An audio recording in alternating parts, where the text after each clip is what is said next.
How is the Prime Minister of Israel, Prime Minister Netanyahu, to deal with a course correction, a policy change that the United States is undertaking right now in the Donald Trump administration?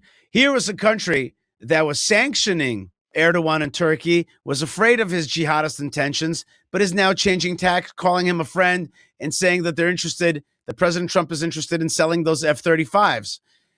Prime Minister Netanyahu could have easily hidden in the shadows, in the bushes, and not talked about it. But he went on CNN, on Dana Bash's show that she hosts, Inside Politics, and talked all about it, opened it right up.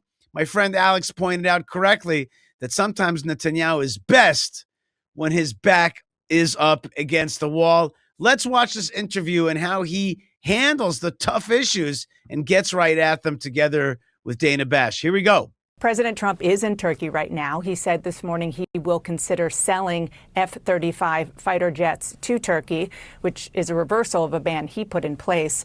You said yesterday that would, quote, upset the power balance in the Middle East. Have you made that clear to President Trump? Yes, I have. Actually, spoke to him several times about it. And I think that everybody understands that notwithstanding the personal friendship that President Trump has with Erdogan, it doesn't make Turkey a friendly or a friendly state to the United States. To the contrary, it's a regime that's infected with the Muslim Brotherhood, which hates the United States. He harbors Hamas, the Hamas terrorists. He supports them. He finances them. He's thrown his opponents in jail, all of them. He throws more journalists in jail than anyone can understand. So he's not exactly a model ally of the United States. But even worse than that, he threatens Greece, a NATO ally. He occupies half of Cyprus, another NATO country. And the most important thing, and I put it right on the table, he threatens to destroy my country, the one and only Jewish state. His number two says that we have no place among the nations, and you know what that means. And his number three, the interior minister, says that he's looking forward to be the governor of Jerusalem. Hello? But, we're a sovereign country. Yeah, but Prime Minister, the president said this morning. Okay, so just let's stop right there and say clearly, Netanyahu came swinging right out of the box, right out of the gate, right? He comes swinging out there and he says, hey, it doesn't matter that President Trump has a relationship with Erdogan. He's a bad dude, and that country's full of bad dudes and jihadism. It's infected with jihadism. And, I can say the Hebrew kol hakavod, all the respect to Netanyahu for putting it out there instead of kowtowing and paying obeisance and hemming and hawing and hand wringing. He's just like, no, Turkey's a bad guy. And this is what I was saying, that really Netanyahu is best when his back is against the wall. He just comes out swinging and he says the truth. And I'm glad he says the truth because that is the truth. Erdogan is a dangerous dude in the Middle East. And just because President Trump wants to win the midterms, or maybe he's got some other understandings, economic understandings, this is dangerous. And what Netanyahu is doing here is he's saying it out loud.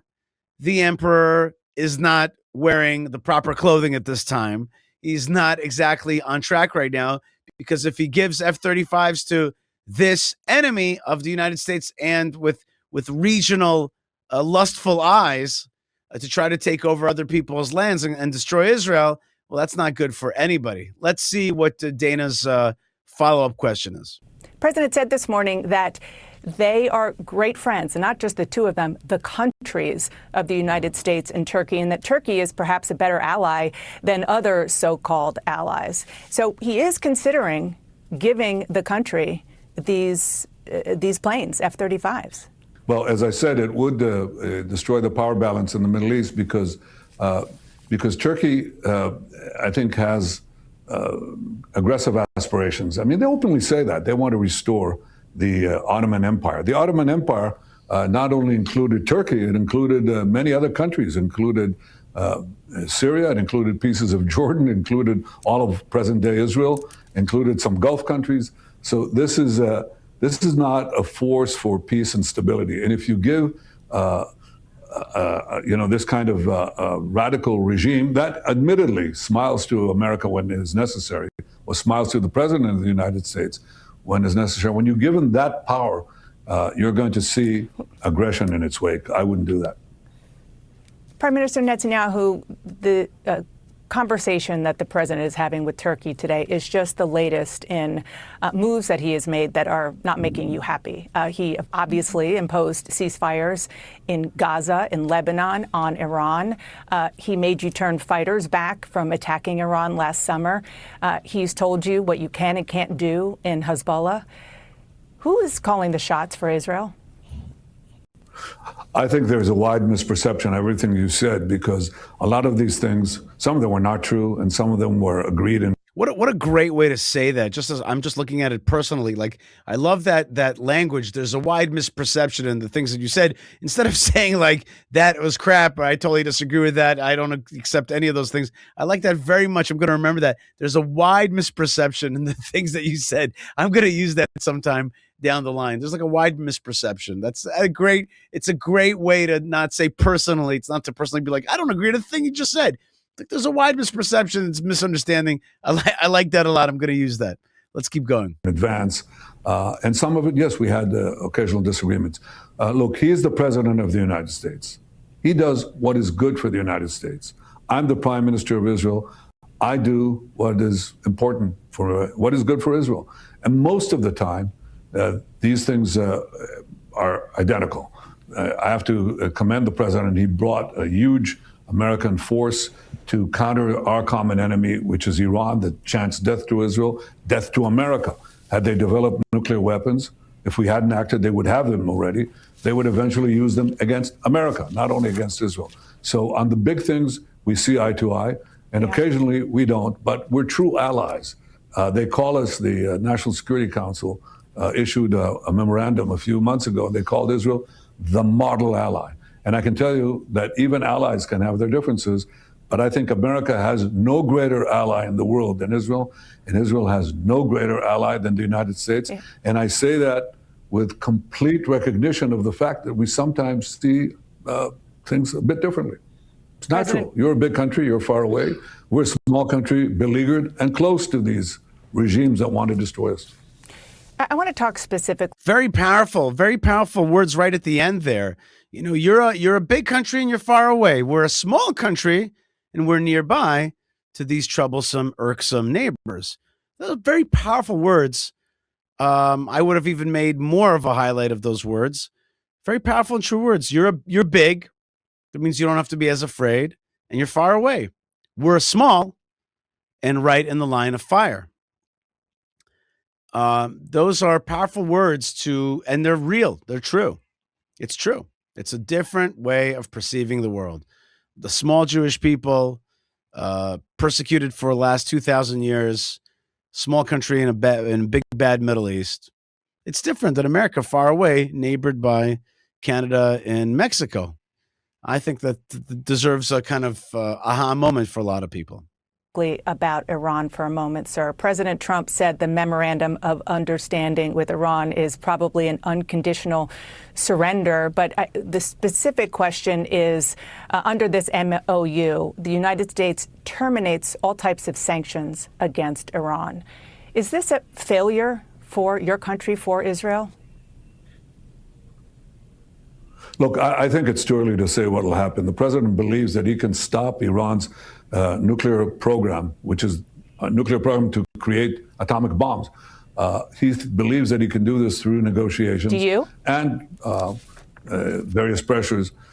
Look, I have my doubts, but I think he should be given the chance, and he's, trying to achieve that. It remains to be seen. But I have said, and by the way, I think President Trump has said too, that deal or no deal, I certainly will not let Iran have nuclear weapons. And that is also the president's position. Deal or no deal, I will not let Iran have nuclear weapons. I'm Israel. I got to fight for myself, and we're going to push back on these guys. Deal or no deal, and that's what he just said, with a little diplomatic English on it. But that's what he said, and that's an important thing to say. Which is like, well, Israel's got to defend its interests, and it cannot allow bad guys to have the kind of weapons that could destroy us in one shot. And the jihadis should not have nuclear weapons. Strong. In 2015, I was there. I remember that you came to the U.S. and spoke to Congress over the objection of President Obama because of your opposition to that Iran deal, the JCPOA. You specifically mentioned the deal's sanction relief in that speech. What's different about now? Oh, the question of, is this also a bad deal? Is Trump making a bad deal? Here it comes. Let's see how he handles it. I think Iran, look, our combined action, the U.S. and Israeli action today destroyed, I think the lowest estimates are $400 billion of the regime's infrastructure, and some say as much as $750 billion or even $1 trillion. So I think what is being discussed now are very small numbers. Admittedly, any number is a high number as far as countries like Israel and others see it, but it's not going to allow Iran to reestablish itself. The question remains, at the end of the negotiations, if there's a deal struck, then you have to see, does the deal actually meet the main goals? The most important one being ending Iran's nuclear program, taking out the enriched material, dismantling the enrichment sites, and there are other things that have to do with proxy warfare and ballistic missiles. If it achieves that, then yes, Iran will get sanctions relief, and that would help the regime resuscitate itself. But I don't see that happening yet, and I hope that the president will do exactly as he promised to do, to make sure that Iran does not have a nuclear weapons program. Okay, and before we go on, it's important to say that right now, as I'm recording this, and could be even more when you're watching this, the United States is striking Iranian targets right now, and there's is it a Cold War? Is it a hot ceasefire? Is it a fake ceasefire? Okay, there's belligerency. There's kinetic war right now. There are huge Iranian bases on fire right now, and Iran is trying to target the shipping lane, and shut it down, and to target ships in the shipping lane. So listen, you know what I mean? This deal is right now no deal at all. So Prime Minister Netanyahu is saying, like, we'll see what the future brings. Currently, the ceasefire is a joke. And we're talking about some serious interchanges, serious firefights. So it is a joke, right? This is not a peace deal. This is some kind of like, okay, let's try to calm things down, do what the Arabs call a hudna, take a breather so that we can get back to fighting. But we're not even doing that. There's no hudna, and there's no ceasefire. We ceased yesterday, now we fire, but we still call it a ceasefire. So Prime Minister Netanyahu is like, not taking it too seriously, seemingly. And at the same time, I think he's doing a great job of trying very hard to give respect to his ally and to his friend, and not to diss him personally, and to say, look, I don't think this is a very likely, quote unquote, deal to work out. And we already see that there's fighting on both sides. The issue of supporting Israel as a Jewish state and just U.S. support for Israel overall, they have become a central issue in American politics. Really? Before we go on, just great questions. Good job, Dana. Good stuff. And that's right. This is a big issue, which is support for Israel has really been reduced tremendously in the United States, and anti-Israel candidates running on anti-Israel campaigns are succeeding. So this is a fine question. Let's see what Netanyahu offers up as an answer. Really a litmus test right now in Democratic primaries here in the U.S. I want you to listen to how the mayor of New York City responded when he was asked if he supports Israel as a Jewish state. I've said time and again that I support the state of Israel as a state with equal rights. I believe that any state that preferences... But as a Jewish state is the question. I think any state that privileges one religion over the other is one that I can't tell you I support, whether it be Israel or Saudi Arabia or anywhere else. And a lot of that comes back to a fundamental belief that we should all be considered equal no matter what our faith is. But he's for Palestine, right? He's for Palestine. Mamdani is. And what he said about Saudi Arabia is not true. He's the only reason he doesn't like Saudi Arabia is actually because he's from Shiite stock. He's got no interest in equalities per se. And this idea that all people should be equals in every state is also silly. It's just not true around the world. That's just all fluff to say, I don't want to see a Jewish state per se. Let's see how Netanyahu handles it. Your response? Well, he conveniently forgets that the only democracy in the Middle East is Israel. 20% of our citizens are, in fact, Muslims. They're not Arabs, but they sit on the Supreme Court. They're in the Knesset, our parliament. They share every walk of life. That's the only place in the Middle East where you actually have this equality that he's talking about. But he has supported, or his supporters have supported Hamas, these people who murder people, who beheaded our men, who raped our women, and then murdered them, burned babies alive, and so on. He said, the river to the sea, he supports them. This is not mere cynicism. I mean, it's ridiculous. It's absurd. There are always imperfect democracies. Israel is an imperfect democracy. The United States is an imperfect democracy. Why? Because we live in the real world. But it's 100 times better than these dictatorships and these horrible tyrannies that Mamdani and his supporters support. So yeah, I stand completely with the Jewish state, the democratic Jewish state that fights for its life, but we also protect so many others by fighting these barbarians who have no qualms whatsoever in murdering their own people and trying to terrorize everyone else.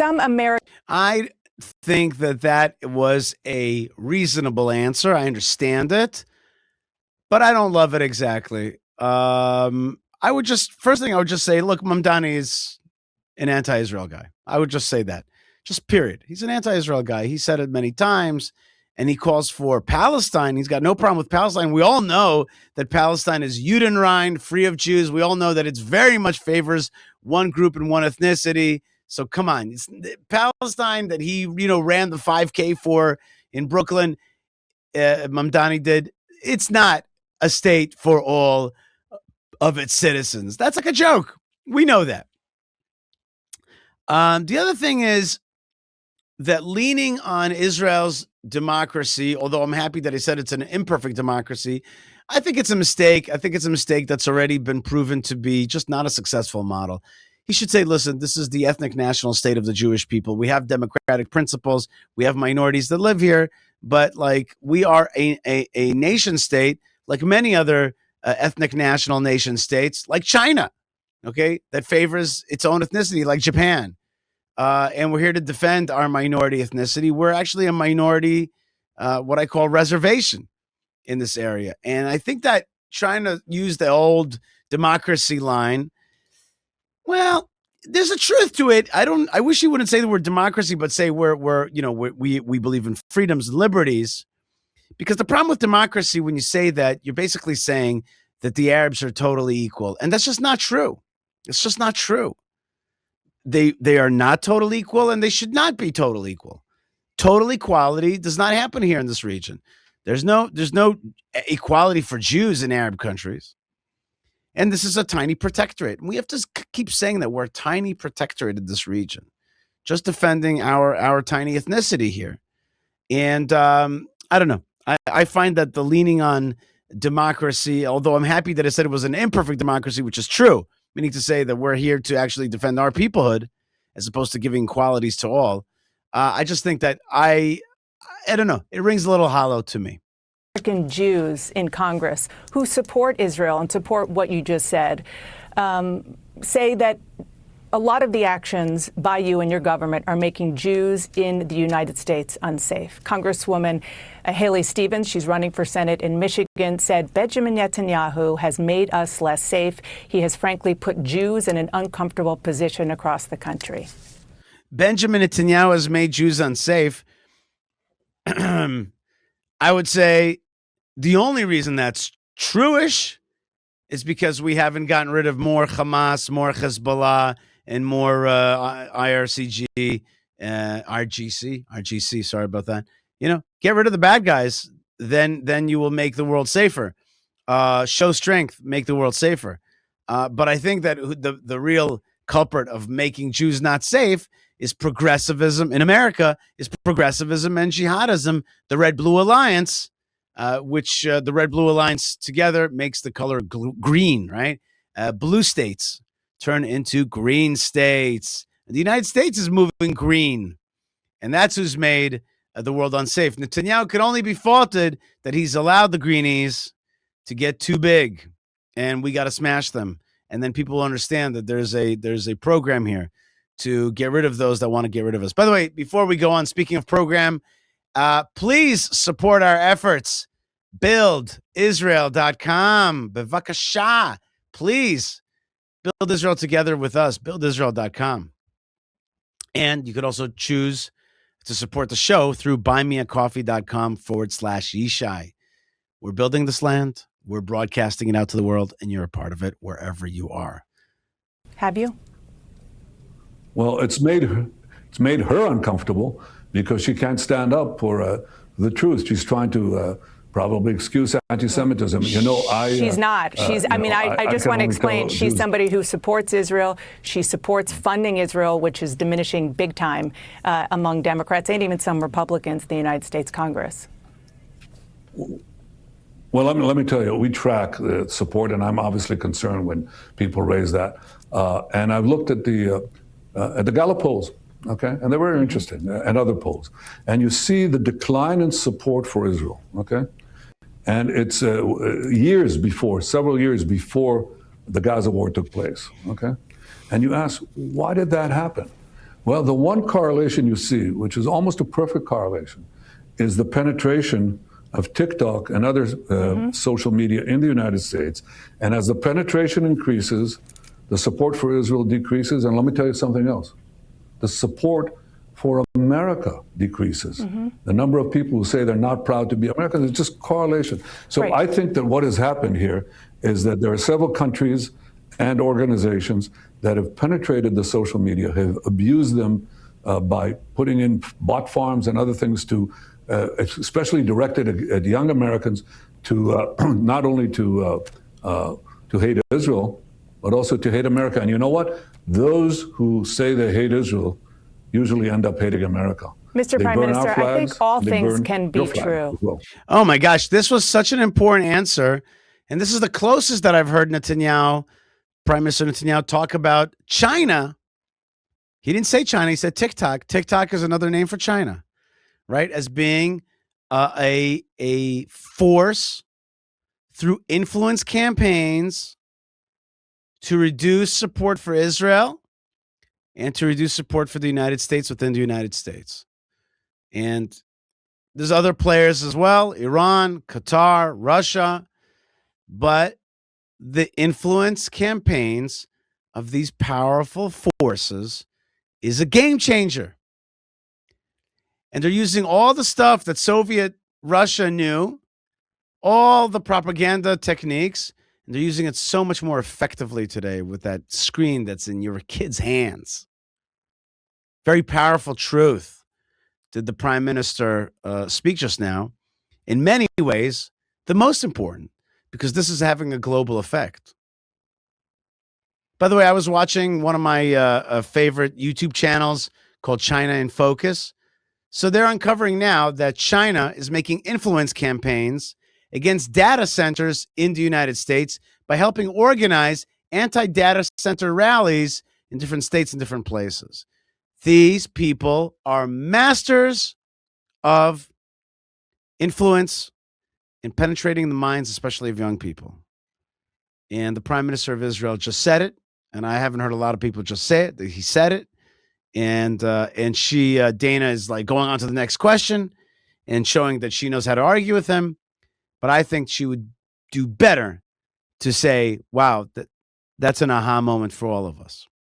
All things can be true. What you're saying about bots and about the internet, no question.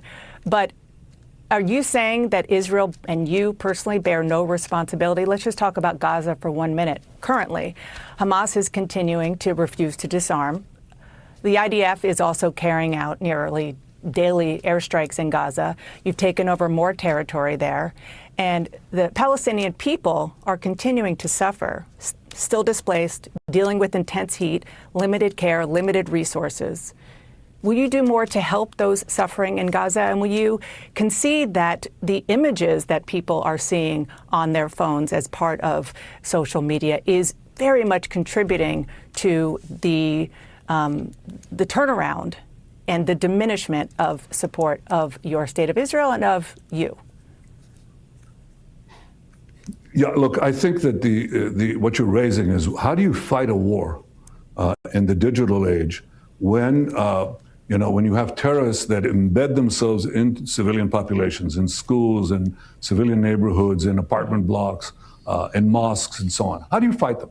They send rockets to indiscriminately kill our people, and they hide behind, they're targeting our civilians while hiding behind their own civilians. So what are you going to do? What do you think would happen if this happened to New York City, say from New Jersey?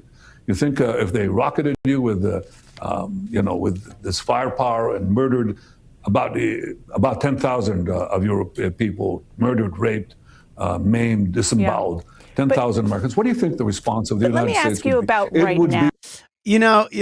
They're kind of cutting each other off here, and it's getting to like ping pong.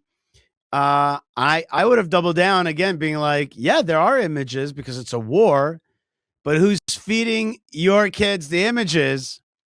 It's not me or you. It's another party that's become an expert at using, the phone to get into our kids' minds. And she's like, yeah, there's a lot of images. Yeah, there are images of war. And of course, he's not going to say, the Arabs, the displaced. He could have said also now, he could have been like, there's tons of food being sent in. He could give all that kind of stuff. He could have also said, it's a war. We have a war of existential war here against jihadism, which is embedded through the so-called Palestinian society, Arabs living in Judea and Samaria, in Gaza, and in Israel as well. And if anything, I mean, the big accusation is that the state of Israel itself is itself to blame for the creation of the Palestinian narrative, and that Prime Minister Netanyahu also does bear some responsibility, no doubt about it, and the allowance of Hamas to attack us on October 7th. He also bears that responsibility, much more than the question that she's asking, which is like, these images have caused a reduction in the love of Israel and the love of you. Well, yeah, that's what they're designed to do by those people who send those messages out there. We should have never allowed them to come to this point. We should have never allowed them to take over the universities and the media, and to infiltrate the minds of young people through the PA education, and through and Qatar should have been seen as the enemy on day one of October 7th, and Egypt, other forces who have complied, who have been complicit with October 7th planning. And the fulfillment of an international strategy to besmirch Israel. They are really complicit. They are an enemy, and they should have been attacked as such an enemy. But Netanyahu did not choose to do that. So we can fault him for a lot, but not just for the images of the war in Gaza. A lot stronger than ours. Yeah. But I'm going to say right now, but I think it's important. I think it's important. We have taken unbelievable measures in order to avoid civilian casualties. We send millions of phone calls to the people, millions of text messages and so on. Please leave this neighborhood because we're going to try to eradicate Hamas. Ceasefire and Hamas. No, I'm talking about a ceasefire. I'll talk about in a minute. Well, obviously, there's no real fighting going on. There are occasional actions that they try to do against us and we do against them, but it's not the kind of broad warfare that we had before. Everybody understands that. But I still come back to this point, Dana, and I insist on it because people say, Israel, how dare you? How come civilians are killed? Because Hamas did not let the civilians leave. And when they try to leave at our behest, they would shoot them. They would actually kill their own people in order to keep them in a place where they would be injured by us. So when you have... Israel did not do its part to make sure that the Arabs of Gaza, so-called Palestinians, could leave into Egypt. There was not one big boat that came to pick them up. And okay, we try to separate them out. Get rid of the bad guys. Get rid of them. We did not do enough to get rid of them. We did not do enough to protect Arabs from them, and we certainly did not do enough to separate out the people who want to leave from the combatants who want to fight. Had we cleaned it up, separated them out, sent a good amount of people into Sinai and out through on boats to south of France, etc., then we would have, and if we would have had a clarity that we want to control Gaza fully, it would have been a different war. As it is, it's as though we fought a partial war and we're being hated for that even more. This cynicism and this horror, you don't support the terrorists. You support Israel because you will end up being in the same place exactly. We're not fighting just our battle. We're fighting your battle, both against Iran and its proxies, Hezbollah, Hamas, the Houthis. These people are bent on destroying our free societies. Will the ceasefire take hold and be successful? Using the media for that end. That's a very important point, which is which is kind of lost here, which is like, okay, like American people, wake up. These are your enemies, and don't fall for the hype. Don't fall for the TikTok hype. Talk to your kids. Explain to them who's in the right. And I don't think she does enough here to draw that out. We got to remember, media is supposed to teach, right? It's not just supposed to be argumentative. And there's a combative relationship between media and politics, but I wish she would have said, you're right. This is an attack on our civilization, our way of life, our liberties, our economy. And Israel is the front of that war against jihadism. But it's almost like these words are falling on deaf ears.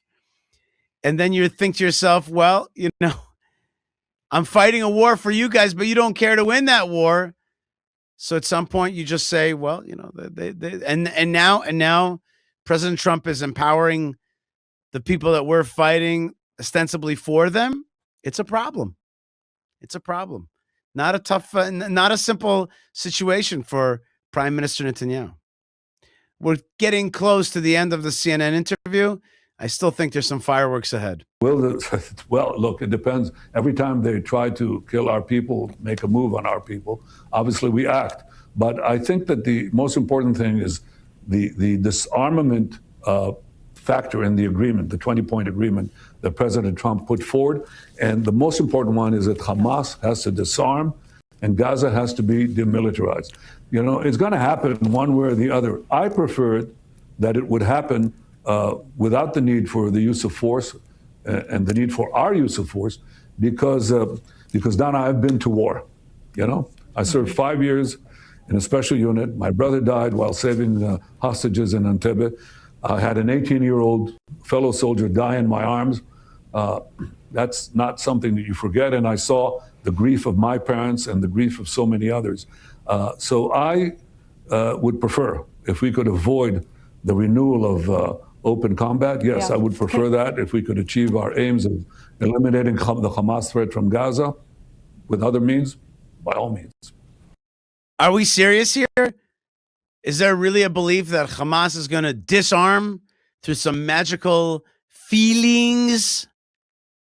You know what, President Netanyahu? It's me, Muhammad the Jihadi.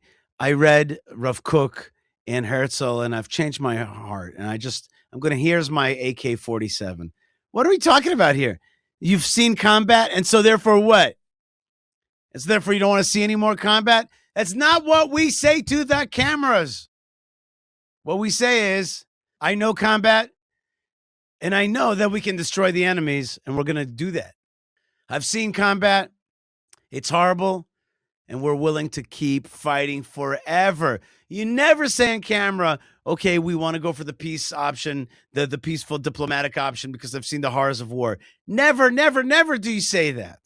You say, oh, yeah, I've seen the horrors of war, and we're willing to keep doing it for 1,000 years until we defeat the jihad forever. That's the way you got to talk. You don't talk like, oh my gosh, I really would love to see, it's as though he's trying to turn to her liberal side. But don't forget all those millions of Arabs who are watching this who got to know that we don't have that side, that we have the side of eternal battle against evil, and that we shall not slumber or sleep. Could God and Allah does not slumber or sleep. And indeed, the Quran says that God will favor who he favors in war, even if that side is smaller. And that is something that Arabs understand. That's what you have to tell them. You have to say, God favors who he favors, and we're going to be here forever. Not to say I've had an 18-year-old dying in my hands, and therefore, I understand how horrible war is, and I'd like to avert it. You don't say that to the cameras. I know we're almost out of time, but I really do want to ask one final question about what's going on the West Bank. Violent attacks by Israeli settlers against Palestinians. Over the weekend, Israeli settlers in the West Bank raided and set fire to a restaurant. We have some photos that were... Oh my God, there's a photo. I don't know. There's hookahs over there to the left. Maybe an Arab dropped a match there after smoking too much hookah. What? Because Diana says the settlers are violent? That's it? That's the way she's that's where we're going to buy that? I'm going to buy that blood libel from people who are professional blood libelers, from the so-called Palestinians, Chinese, Russians, and CNN. I'm going to believe this picture here. Oh my God, they burnt down a restaurant? Fat chance. Most likely electrical fire in bad building. Showing. I know, and I've heard you say these are just thugs. But my question is, if they're just thugs, why won't or can't you stop them?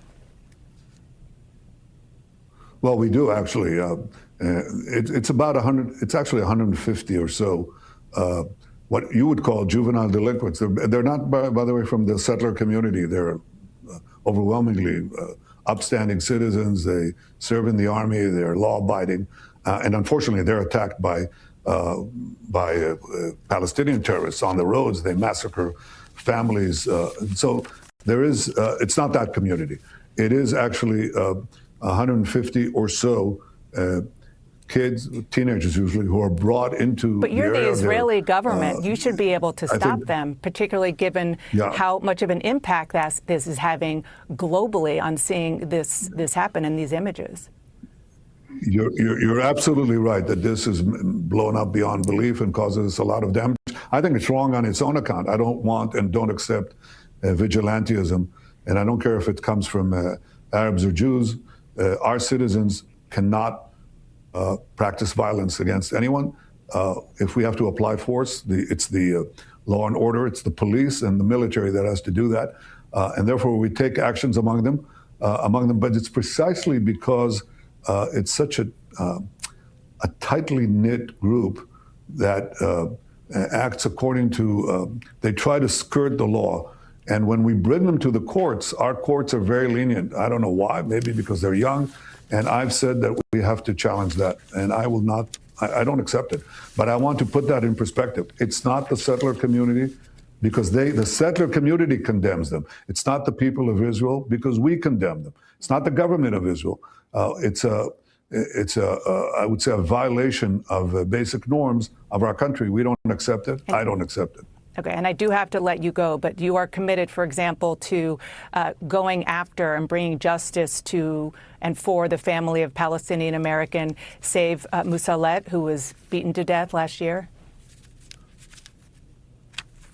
I'm not sure that I'll look into it, certainly, because you raise it, but I've tried to make sure that, look, every time you have this, you do it. We have real investigations. You know, Israel is a transparent country. You can't hide things. You can't hide crimes in the military. You cannot hide crimes in the police. It doesn't work that way. So whatever is the charge, we'll look at it. Thank you. And we'll take care of it, because that's the kind of country we are.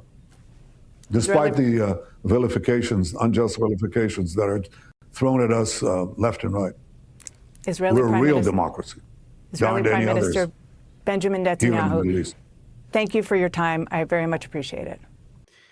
I just have to say that last answer was just, I have to say, boo on so many levels. So many levels. So many levels. They're picking out a story. Who knows this if even true? He doesn't know what she's talking about. Some name, something. Did she name the Jews that have been murdered by jihadism that we know for sure? No. And he's talking about, yeah, it's 150. Forget it. Be like, listen, lady, I'm not going to throw my people under the bus on your show so that your, like, liberal credentials could be like, yes, the hand wringing, yes, oh, yes, we'll take care of, the baddies on our side. Please. The other side is committed to our destruction, teaches it every single day. We stop terror acts every single day that want to kill Jews. Okay? We have some small group amongst us who's vigilante. We'll take care of it. We have a police. I just say we got a police. We'll take care of it. Period. The real problem is jihad. The real problem is land theft. The real problem is terrorism. The real problem is that we're tiny peoples in a big region of jihadists, Arabs, Arab countries, Islamists, and a West that supports their claims. In a China, Qatar, Russia, Iran that promulgates lies and blood libels. You don't give 1 minute of quarter for their blood libels. Be like, listen, lady, I'm not going to fall for your blood libels right now. I'm not going to be like, oh, yeah, the bad settlers or bad them. They're mostly good. Forget it. I'm here to defend my peoplehood. And if you're going to send me a name of one person who supposedly was killed, here's a list of 100 who were injured last year by terrorism. And I'm going to do much more to fight jihadist terrorists, which is what the state of Israel is committed to doing than finding fault with my own. I'm not saying you justify vigilantism. I'm certainly not saying that. I'm saying very simply that this country is here to defend the Jewish people. And we know who the major bad guy is. Absurdity. Poorly worded last round there, and really showed Israel, this attitude on the defensive. And let's put it this way, many ministers would have answered that much better instead of being like, oh, we're a democracy and we're trying, we have get out of here. Be like, listen, I'm not going to succumb to the besmirching of my people. I'm not going to succumb to the flipping of who the real bad guy here is.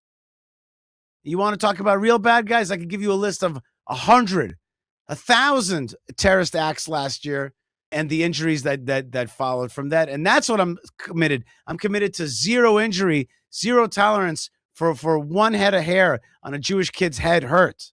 That's what Israel's committed to. Don't give me this whole equality democracy business. They have 22 other countries. That's what I would have answered, and I thought that was a very weak answer, frankly, and one that doesn't come off that good. Nobody buys it. Are you committed to dealing with this blood libel? Some Arab name, and they beat him up and they killed him. Lady, I don't know what you're talking about, and I'm not going to accept. I'm not going to be blindsided by your fake facts. No, I'm not going to. And she's like, "Thank you, yeah, thank you for looking into that. Get out of here. Get out of here." Get out of here with what you're one-sided take care of. Where's the 100 families that have lost people? Where's the 3 years ago? Are you talking about the destruction that we faced? Do you like feel bad for that? It sickens me. Really, it sickens me. And we're here to defend our people. There's nothing wrong with that. I would have been like, I'll look into that case as long as you look into the other cases. And next time you throw out an Arab name, you throw out the 100 Jewish names that have been hurt. I would have said that. I didn't like that answer, and I thought that it was weak. Any case, my friends, there are many efforts to continue to undermine the Jewish people in the state of Israel. It ain't working because we're still building. The Jewish people are returning to the land, and it's awesome. You're a part of it wherever you are. Join me, buildisrael.com. Support our efforts to beautify this land and to spread the Bible and the Torah and the vision of God's presence in this earth through Israel, through Jerusalem. Let's spread that out to the world, the Abrahamic consciousness. And also support our team and our efforts to broadcast. Buymeacoffee.com/Yishai. And with that, I end this long broadcast. Thank you, Prime Minister Netanyahu, for fighting hard for our nation and for a good name. Kol hakavod, all the respect that you went on the show and talked about the big issues. I liked most of your answers, not all of them. But in any case, I'm here to support the government of Israel and the state of Israel, even if it's not always 100% perfect. No political enterprise is 100% perfect, but we support our fight, our troops, and our politicians are part of our troops as well.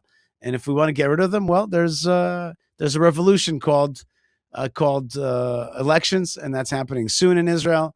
But in the meantime, we continue to fight alongside our troops, alongside our prime minister and many others, to strengthen this land, to evict jihadism and hate of Israel from this land, to dismantle the Oslo process, and to return to this good land and see it flourish. God bless you, folks, wherever you are. Stay tuned, stay calm, stay connected, stay part of the story wherever you are. Lots of love and lots of blessings from the land of blessings, and shalom.